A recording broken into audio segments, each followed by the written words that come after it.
Hey! Hi! How are you doing? Let's see a fat, bald, tattooed monkey coming to you live. Wait a minute, this isn't live. Sorry about that. I don't know if you know this or not. Some of you may or may not. But I get asked an awful lot of tech support questions via email. Every morning I wake up, there's an average, goes up, goes down, of about 150 emails. Sometimes it's a lot more, sometimes, thank God, it's a lot less. And yeah. The two things that keep popping up, especially this time of the year because everybody's out traveling, well, not so much this year, but there's a lot of people traveling, that they have issues with. And this, of course, can apply to several camera platforms, but specifically speaking about Fujifilm, and I'm going to make a two-video series here that's going to solve about 85% of the emails that I get where someone's either pissed off and their photos are messed up and they don't know why, or they'll ask me, it's like, oh, I think my lens is defective. It's like, no, your lens isn't defective, and I'll say, were you doing this, this, and this? And they're like, yeah, how did you know? You're like psychic. It's like, I know exactly what you're doing. This is video number 1. It's about in-body image stabilization. Now, I don't care what side of the rope you stand on as far as IBIS, one way or the other. It's great for video. I myself, having grown up without IBIS, I don't need IBIS. I know how wonderful it is for taking a really gritty, low-light shot of something that's still, because no IBIS actually stops subject motion. But you know how great it is to take a nice sharp shot at 1/3 of a second.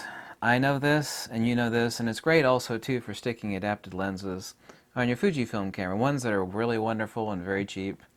But the issue that you're making is this: you don't understand. You do, but you fundamentally don't understand from the countless emails that I perpetually get over the years, is that an IBIS mechanism shakes. Yeah, it is used to correct your shake that you're actually inducing into the camera. A lot of it is inappropriate hand holding.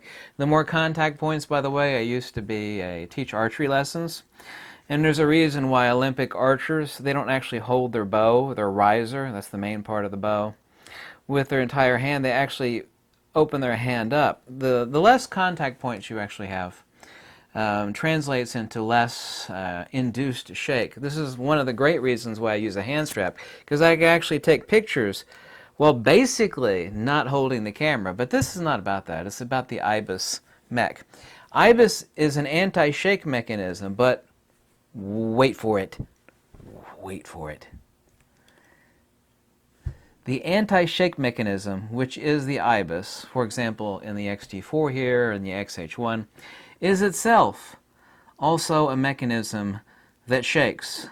And this is so important, I'm going to repeat it again. The same mechanism that is designed and works correctly most of the time to eliminate shake is itself also a shaking mechanism. A lot of you are making mistakes, because I get the emails every day. A lot of emails every day. By the way, Fujifilm, I'm doing an enormous amount of free tech support. Which is true, I am. Like, typically, it's like someone will, doing bird photography with a 100 to 400 millimeter Fujifilm lens. XH1 on your, or even just the lens itself, because there's really not an ultimate difference between OIS and IBIS. They're both shaking mechanisms designed to counteract shake. OIS just moves a group of elements, or an element, depending on the lens. IBIS is the same thing. On Fujifilm cameras, the lens talks to the camera and says, well, I have OIS and IBIS, and you actually get better stabilization when you actually have an OIS lens and IBIS. But it makes no difference. But people will say, well, my lens must be defective. I've taken all these nice shots. And most bird photography is in nice, decent lit conditions for obvious reasons. And people say, well, all the images come out fuzzy. You know, I was holding the camera nice and steady. It's like, did you have OIS on? Or did you have OIS and IBIS on? Well, yes, I did. That's your problem. There's no specific shutter speed, but I tell basically everybody anything, and it depends also too how you're holding it. If some people are such jitterbugs in how they hold the camera. They're just like loaded with caffeine that they can't even take a steady shot at 1/250th or 1/500th of a second. So it depends on the person. But generally speaking, above 1/125th of a second, here's a little switch. If you have the correct lens, and it says OIS, right, turn it off. And I actually have on my camera. I know you can't see it here. I actually have a programmed external button because it's so incredibly important. Let me turn it back on here. Where I go, it says IS mode continuous and IS mode shooting only. Now, shooting only used to be called OIS mode 2 or IBIS mode 2. Since when you have an OIS lens and an IBIS camera, they work in conjunction with one another. OIS mode 2 or shooting only, which is what Fujifilm calls it now, only engages in the last microsecond when you take the shot, when you're pressing the shutter release. OIS mode 1 is wonderful, but only superficially wonderful. But wow, when I'm taking this shot, when I put it on continuous, like you're taking a telephoto shot of the speckle-breasted woodpecker at 300 yards, and it's nice and bright and sunny out. Well, isn't that wonderful? It's like, well, yeah, I turn on continuous, but you're taking like a 1/2000th of a second shot, or a 1/500th of a second shot of the speckle-breasted wood. Yeah, but it steadies the bird, in my frame there, so I know people like that, but this is the reason why your images are coming out blurry. See, doesn't matter how good the camera is. It doesn't matter whether it be Sony or Nikon or Canon or anybody. Cameras are only so smart. If you tell it to do something and that something is wrong, then that's the reason why your pictures are coming out blurry. Because, please God, let me repeat it again, the same mechanism that reduces shake is designed to reduce your shaking, shaky McShakers, yeah? It's designed to, itself is also a shake mechanism. So when you're taking these shots at 1/250th, 1/2000th, 1/1000th of a second, it's inducing shake in your shot. Turn it off. It's like, I'm outside, I'm doing bird photography free. You have to be cognizant when you're doing this photography, and it will become second nature to you that you don't even have to think about it. It's like, it's nice and bright and sunny out. Right now I'm not taking like alleyway shots. I'm taking like nice brightly. I'm going to take this little switch over here and go, turn it off. Yeah, or turn off your IBIS Mac. Now, by the way, on any IBIS camera, on a Fujifilm, IBIS is never, ever, ever, ever off. When it is off, it's still on because it's holding the sensor in place. It's just not actively trying to counteract your shake. Let's restate that again. IBIS on a Fujifilm camera, X-H1, X-T4 here, never, ever, ever off. It's never off. It just means it's holding the sensor in place.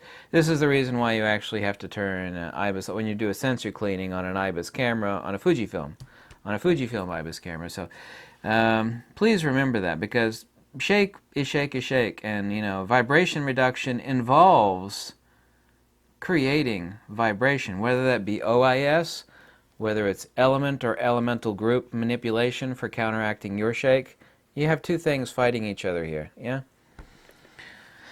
So this is a big issue that people don't realize. People love, especially continuous. Continuous is the word. If you're like taking bright speckle-breasted woodpecker shots at 1/2000th of a second, and you got continuous image stabilization on, I know it makes that bird nice and steady in your EVF or your LCD, but what it is doing is it is causing an issue. Yeah. Causing an issue. Like, this lens must be defective. I get this email all the time. This lens must be defective. All these images come out blurry, and I know it was holding. Did you have image stabilization on, whether it be mode 1 or mode 2? Either continuous or shooting it? Yes, I did. That's your problem. That's not to say there isn't like a random defective lens out there. I've actually never encountered it on a 100 to 400 Fujifilm lens at some where you eliminated out all the variables vis-a-vis process of elimination. So please, God, remember that. IBIS is a shake mechanism. And if you're taking shots at such a fast shutter speed that you don't need shake, turn it off. And of course, I'm using this as an example with this lens because this is an OIS lens. You may not have an OIS lens. Yeah? So that's okay. Turn it off in the menus. Don't be using it really at anything above 1/125th. You can technically say anything above 1/250th. It depends on the person too, you know, how shaky McShakers the person is. And also too, remember, this is something that is 100% valid, and if you take my advice on this, you will see how true it is. The fewer, this is written in stone, okay? This is not my opinion, this is a fact. The fewer the contact points you have on your camera, the less shake is induced. This is the reason why Olympian archers don't hold their bow. Yeah? The best archers are real archers, not those idiots you see in Hollywood movies. Real archers don't hold their bow like this because the more contact you have, the more muscles are engaged with the riser of the bow. I used to be a champion in 5-spot archery competition. I used to give archery lessons. I took some of the best people. I've been shooting for years. You can't improve my skills. Like, yes, I can, and I did. The less the contact you have, the less shake induced, because muscles are always fighting each other. It doesn't matter how fit you are. Actually, the more fit you are, the worse it is. There's actually a neat story behind that, because fat people with few muscles, when it comes to archery, are better at archery than people that have like just tons of muscles directly underneath the skin, because the muscles are always fighting the bow. This is a fact, but of course, you have more muscles you can pull the arrow back further. That's another matter, but that's kind of a funny thing off topic. So, by the way, you should probably think about creating one of these hand straps. Yours doesn't have to be wool lined. It doesn't have to be leather if you're one of those like radical vegans. It could be made out of, I don't know, recycled Depends diapers or something. You know, make it out of whatever makes you happy, but these are really great for, as you see here, I'm basically not holding the camera. My hand only has a few contact points, so I can actually do this number. Otherwise, I'm holding the camera to keep it from falling, obviously. So, but I have all these muscles engaged with the camera. So this hand strap really actually greatly improves your hit rate as far as elimination of shake in your shots. Don't take my word for it. It's undeniable fact. Period. Thank you so much for watching. Hope you like these videos if you do. Let me know how I could help you. Yeah, I think I nailed this video. This is part 1. Go on to part 2.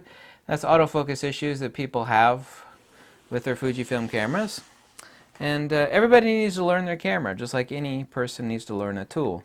That way you can concentrate on your photography instead of sitting here looking at your camera, scratching your crotch or scratching your head. It's like, what do? I don't know. My photos are coming out blurry for some reason. You need to know your tool.